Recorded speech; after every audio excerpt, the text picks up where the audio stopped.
सोनं सापडलं का बघा त्याच्यात आहे का? सोनं गाव ना तीच हा? त्याच्यात होतं सोनं एक वाटी दिली ना, वाटी सापडली नाही. डबा दिलाय त्यांना. हो डब्बा दिला की त्यांची डबा दिलाय, एक डबा दिलाय तुम्ही.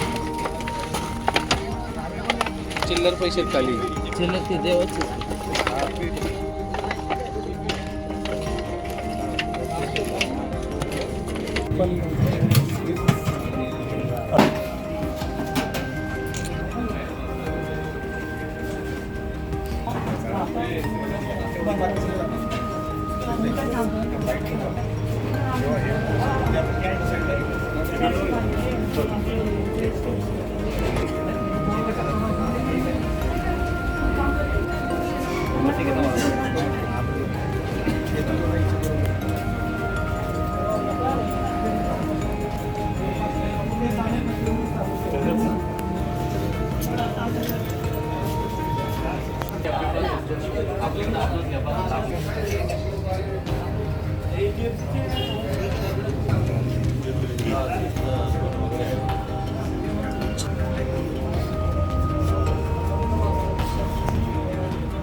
इथं पण आहे पैसे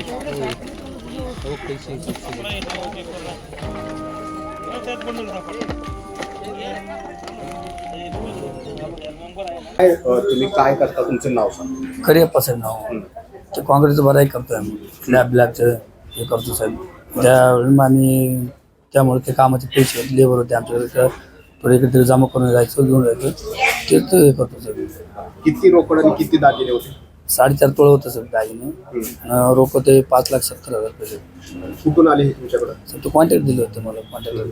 कॉन्टॅक्ट करून आणलं होते लोकांना वाढण्यासाठी पेमेंट त्यांचे. ते काय त्यांची नावं काय, त्यांनी किती किती रक्कम दिली? विठ्ठल पानाळे साहेब म्हणून आहे साहेब, त्यांच्याकडून 2 लाख रुपये आणलं होतं.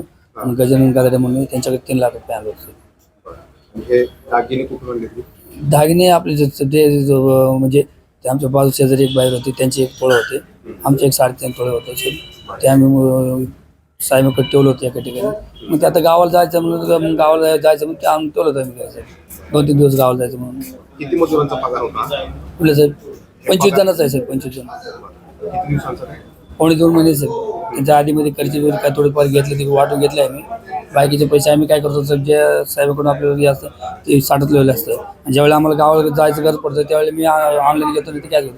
यावेळेला क्या ते म्हणले नाही साहेब आम्हाला नाही, दादा आम्हाला ऑनलाईन नाही, कॅश लागते, आम्हाला कॅश द्या, आम्हाला गावाला जायला पैसे लागते, आमच्या हिशोबाने आम्ही जातो. ठीक आहे बाबा, मला ते 15 तारीखपासून मागं लागलो ते. मी मला थांबा थोडं, पैसे एवढे कॅश जुगाड होणार नाही म्हणून त्या साहेबांनी मी म्हणलो. ते मला कॅश चेक घेऊन जा, नाही तर ऑनलाईन पडतो तुम्हाला, कॅशचं जुगाड होणार नाही म्हणत होते ते. मी म्हणलं साहेब आता लोक असा म्हणला, मी तर काय करा. बरं ठीक आहे बाबा, आम्हाला वेळ दे, तुला थोडं जमा करून तुला देतो म्हणून ना. त्यांनी 21 तारखेला मला जमा करून दिलं साहेब.